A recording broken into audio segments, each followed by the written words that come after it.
வேதாகம வினாவிடை ரோமர் அதிகாரம் 6. கிருபை பெருகும்படி எதில் நிலை நிற்கலாம் என்று சொல்லக்கூடாது. பாவத்தில். எதற்கு மரித்த நாம் இனி அதில் எப்படி பிழைப்போம்? பாவத்துக்கு. கிறிஸ்து எதின் மூலமாக மரித்தோரில் இருந்து எழுப்பப்பட்டார்? பிதாவின் மகிமை. நாம் எப்படி நடந்து கொள்ள வேண்டும்? புதிதான ஜீவன் உள்ளவர்களாய். நாம் யாருடனே கூட அடக்கம் பண்ணப்பட்டோம்? கிறிஸ்துவுடனே.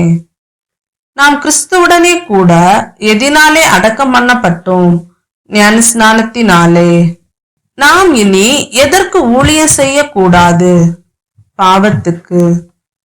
பாவத்துக்கு நீங்கி விடுதலையாக்கப்பட்டிருப்பவன் யார்? மரித்தவன். நாம் யாருடனே கூட மரித்தோமானால் அவரோட கூட பிழைத்தும் இருப்போம். கிறிஸ்துவுடனே. மரித்தோரில் இருந்து எழுந்தவர் யார்? கிறிஸ்து. மரணம் இனி யாரை ஆண்டு கொள்வதில்லை? கிறிஸ்துவை. கிறிஸ்து எதற்கென்று ஒரே தரம் மரித்தார்? பாவத்திற்கென்று. கிறிஸ்து யாருக்கென்று பிழைத்திருக்கிறார்? தேவனுக்கென்று. நாம் எதற்கு மரித்தவர்கள் என்று எண்ண வேண்டும்? பாவத்திற்கு. நாம் யாருக்கென்று பிழைத்திருக்கிறவர்களாக எண்ண வேண்டும்? தேவனுக்கென்று. நாம் எவைகளின்படி பாவத்திற்கு கீழ்ப்படிய கூடாது? சரீர இச்சைகளின்படி. சாவுக்கேதுவான சரீரங்களில் எது ஆளக்கூடாது? பாவம். நம் அவயவங்களை எப்படி பாவத்திற்கு ஒப்பு கொடுக்க கூடாது? அநீதியின் ஆயுதங்களாக.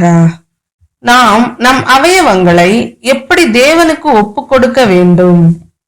நீதிக்குரிய ஆயுதங்களாக. நாம் எதற்கு கீழ்ப்பட்டவர்கள் அல்ல? நியாய பிரமாணம். நாம் எதற்கு கீழ்ப்பட்டவர்கள்?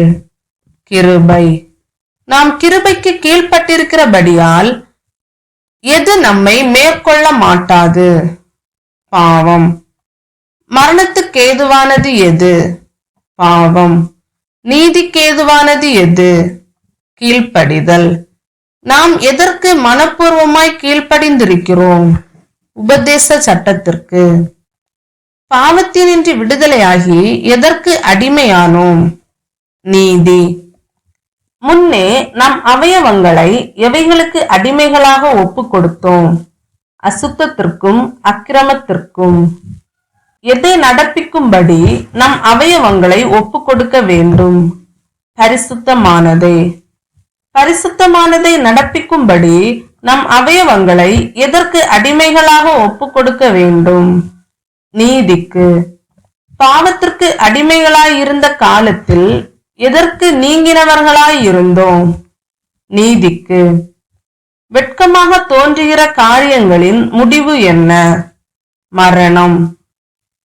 நாம் தேவனுக்கு அடிமைகளானதால் கிடைக்கும் பலன் என்ன? பரிசுத்தமாகுதல். பரிசுத்தமாகுதலின் முடிவு என்ன? நித்திய ஜீவன். பாவத்தின் சம்பளம் எது? மரணம். தேவனுடைய கிருபை வரம் எது? நித்திய ஜீவன்.